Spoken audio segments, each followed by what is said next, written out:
You ever notice how some people stay calm even when the world is crumbling around them, their jobs falling apart? Someone insults them, a plan fails, and yet they're still composed, unshaken, almost like nothing touches them. It's not luck. It's not because they're cold or emotionless. It's because they live by a code passed down thousands of years ago by a man who was born a slave, but lived freer than most kings. His name was Epictetus, and his philosophy, Stoicism, was designed for one thing: to make you mentally untouchable. Today, you're going to learn 10 Stoic principles straight from Epictetus himself, that, if practiced, can make nothing in life truly affect you. Not heartbreak, not betrayal, not failure, not even death. Let's get into it.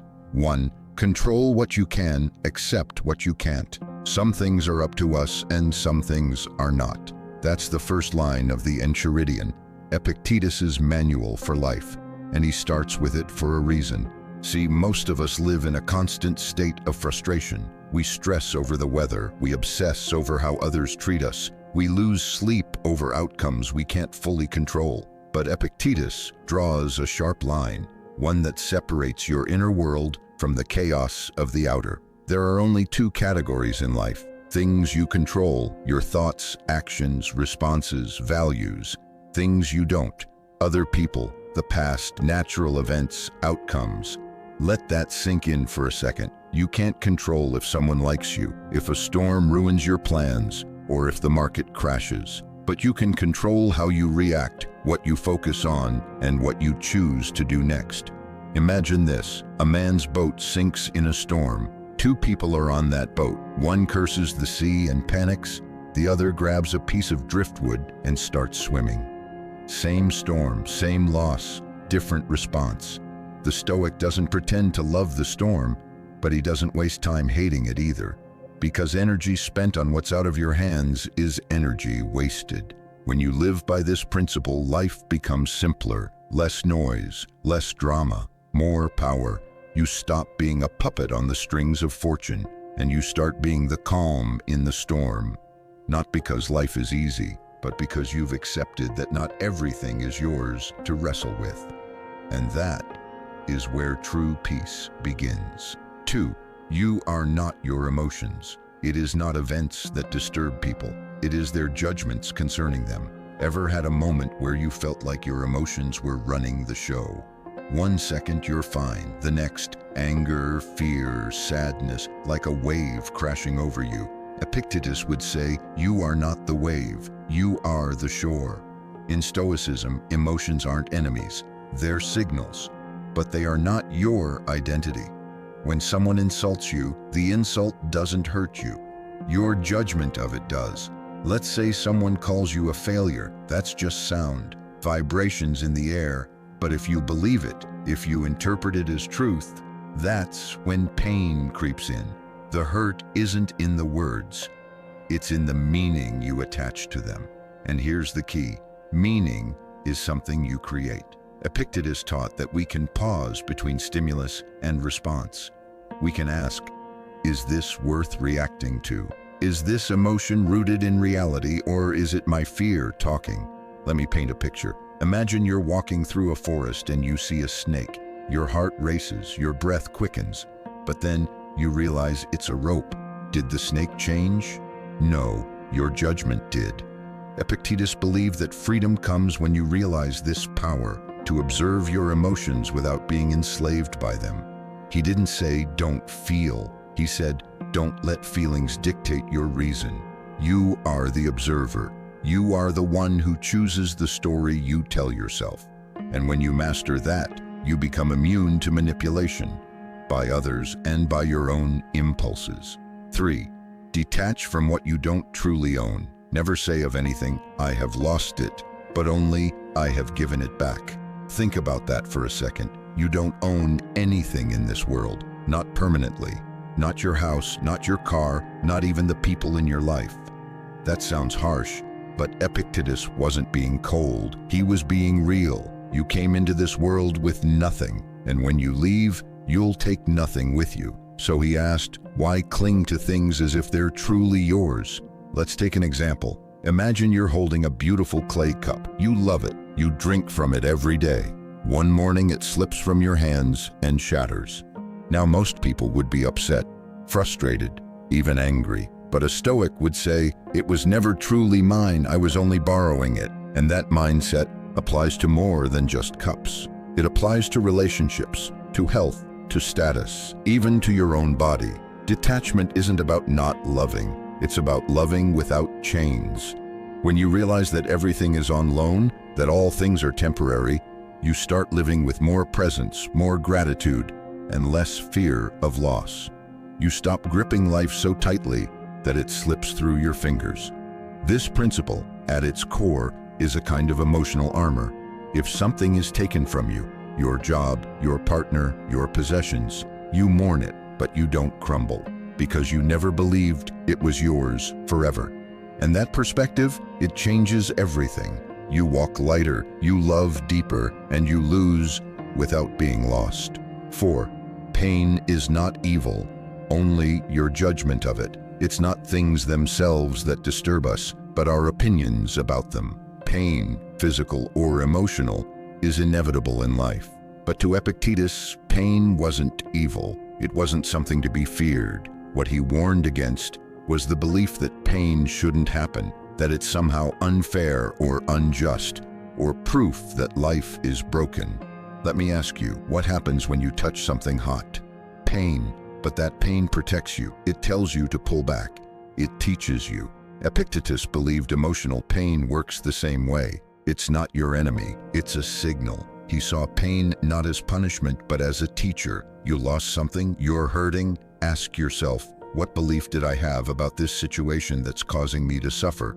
For example, someone betrays you, you're devastated, but the pain isn't from the act alone, it's from the expectation. They were supposed to always be loyal. That's a judgment, that's a belief, and that's where the pain is rooted.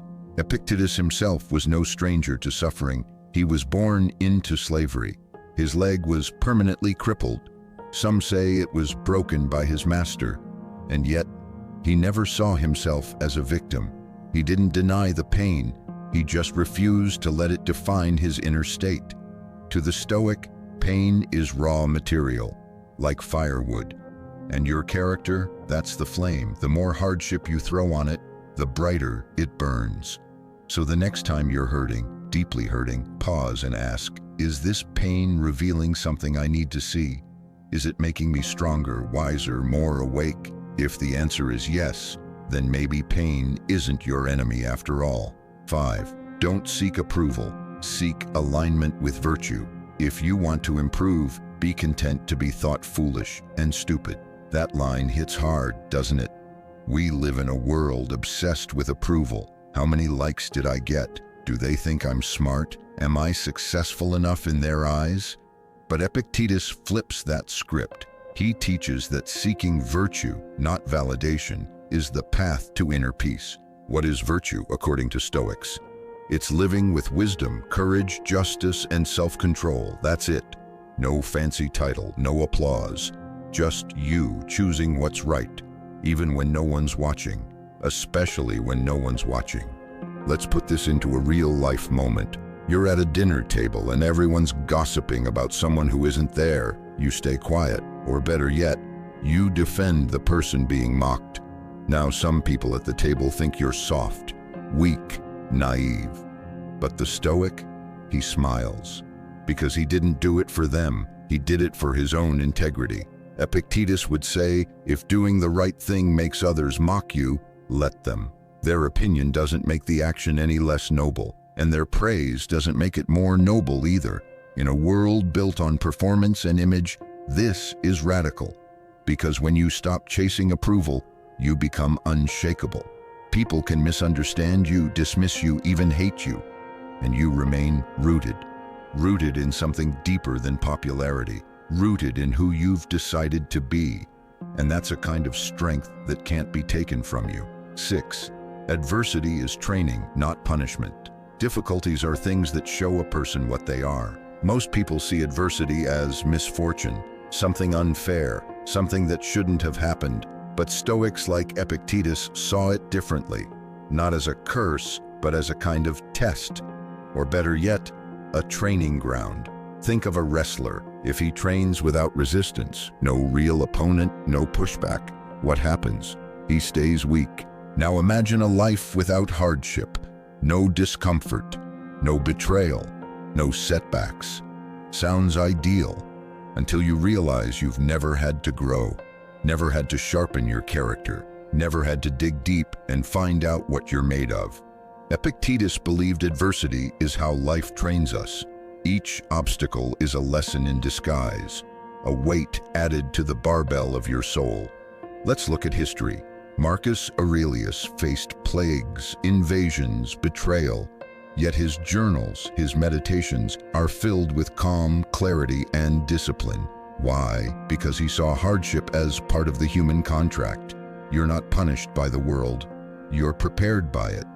Here's a perspective shift. That breakup, training in letting go with grace. That job loss, training in adaptability and humility. That failure, training in resilience. Epictetus himself was trained by life in the most brutal way, through slavery, pain, and limitation. But he used it. He became stronger because of it, not in spite of it. So the next time life pushes you to the ground, don't ask, why me? Ask, what is this training me for? Because once you see adversity as training, every hardship becomes a tool, every scar becomes a badge, and every setback becomes a step forward in disguise. 7. Freedom lies in discipline. No man is free who is not master of himself. Think about that. We often think of freedom as doing whatever we want, whenever we want. Sleeping in, indulging, spending impulsively, saying whatever comes to mind. That's freedom, right? Not to Epictetus. To him, real freedom isn't the absence of rules. It's mastery over your impulses. Because what kind of freedom is it? If you're controlled by cravings, emotions, or fear. Imagine this. You wake up and hit snooze 5 times. You know you should get up, but your body says just 5 more minutes. Later, you eat junk you said you wouldn't. You lash out at someone. You procrastinate. Are you free, or are you a slave to your desires? Epictetus would say, freedom begins the moment you take command of yourself. And that's not repression, that's discipline, which Stoics saw as liberation. Because when you train yourself to choose your response, to delay gratification, to live by principle, you become untouchable. You can walk through temptation without being pulled. You can face chaos without being moved. You can lead your life instead of being led by it. Consider an athlete. They don't drink every night. They don't eat whatever they feel like. Why? Because they're free to pursue excellence, not pleasure. In the same way, the Stoic disciplines their thoughts, their habits, their time, not out of fear, but out of a desire to live with purpose. And here's the paradox. Most people think discipline is restrictive, but the Stoic knows it's the key to real power. Because when you master yourself, nothing else can master you. 8. Death is natural, so live accordingly. I cannot escape death, but at least I can escape the fear of it. Most people live like they have forever. They postpone dreams, delay hard conversations, act as if time is a renewable resource. But Epictetus, like all Stoics, believed that to live well, you must keep death close. Not in a morbid way, but as a reminder, life is finite, and that's what makes it precious. He saw death not as a tragedy, but as a teacher. Its lesson, nothing is promised. So live deliberately. You don't know if you'll wake up tomorrow. You don't know if you'll see the people you love again. So how can you live with half your heart asleep? Epictetus encouraged memento mori. Remember that you must die, not to create fear, but to create clarity. Picture this. You're given a coin. You don't know how many you'll get. Could be 10, could be 1. Wouldn't you spend each one wisely? That's time, that's life. So the Stoic wakes up each day and asks, if this were my last, would I be proud of how I spent it? Am I living by my values or just existing by habit? Death isn't the enemy. Wasting life is. When you accept the certainty of death, something beautiful happens. You stop waiting, you stop fearing, you start living, you tell the truth, you love deeply, you chase what matters. Because when you live like your time is running out, you finally start using it well. 9. Your mind is your fortress. You may fetter my leg, but not even Zeus himself can get the better of my will.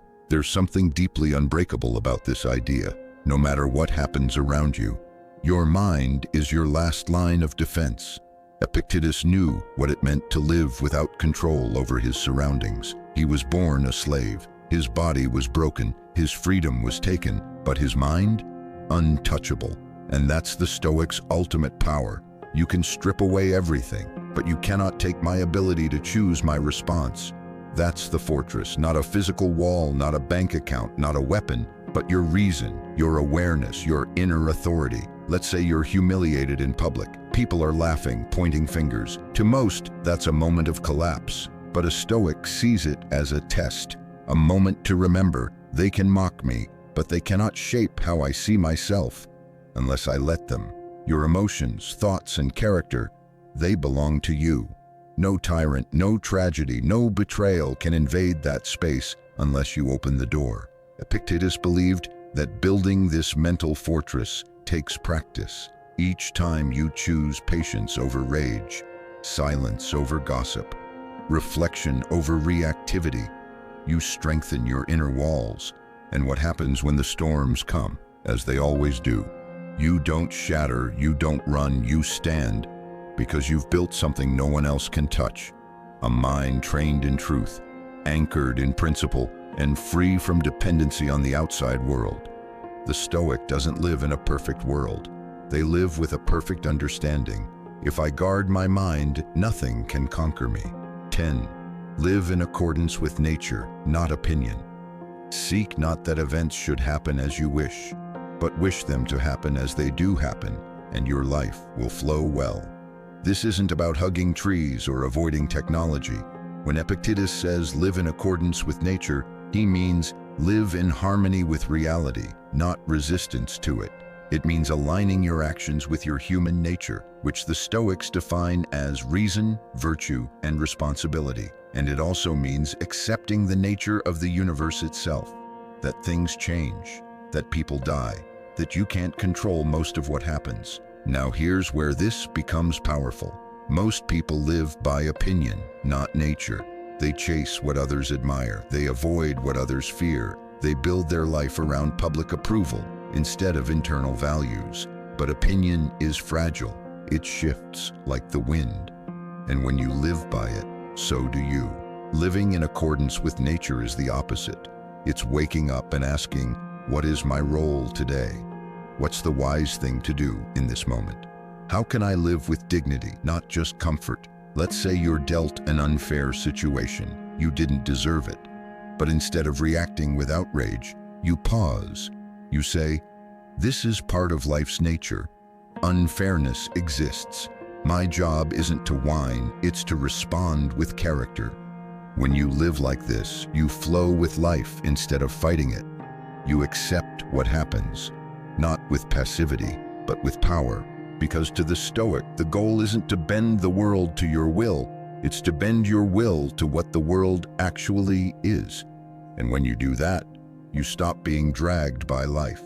You start dancing with it. So now you've heard them. 10 Stoic principles from a man who had every reason to break, but instead became unbreakable. And maybe you're wondering, can anyone really live like that? Calm in chaos, grounded in storms, free in a world that keeps trying to cage you? The truth is, yes, but not by chance, by decision, by practice, by remembering every single day that nothing outside of you has the power to shake you, unless you allow it. Control what you can, let go of what you can't. Recognize that you are not your emotions. You are the one watching them pass. Stop clinging to things you don't truly own. Let pain teach you instead of defeat you. Forget the need for approval and choose what is right, even if no one sees it. Treat adversity like a personal trainer for your soul. Keep death close, not to fear it, but to feel alive. Build your mind like a fortress and defend it with reason. And most of all, stop living by opinion and start living in harmony with the nature of things as they are. You're not aiming to be perfect. You're aiming to be stable, unmoved by noise, at peace in the storm. Epictetus once said, "No great thing is created suddenly." So take your time, practice one principle, then another, and one day, without warning, you'll notice something. The things that used to disturb you don't anymore. The world is still chaotic, but you aren't. And that's when you'll know you've built something strong, quiet, unshakable. If this video meant something to you, like it. If you've lived through any of these lessons, share it in the comments. And if you want more timeless wisdom that makes you stronger, wiser, and harder to break, then subscribe and be part of this journey, because nothing outside of you should have the power to destroy what's inside of you.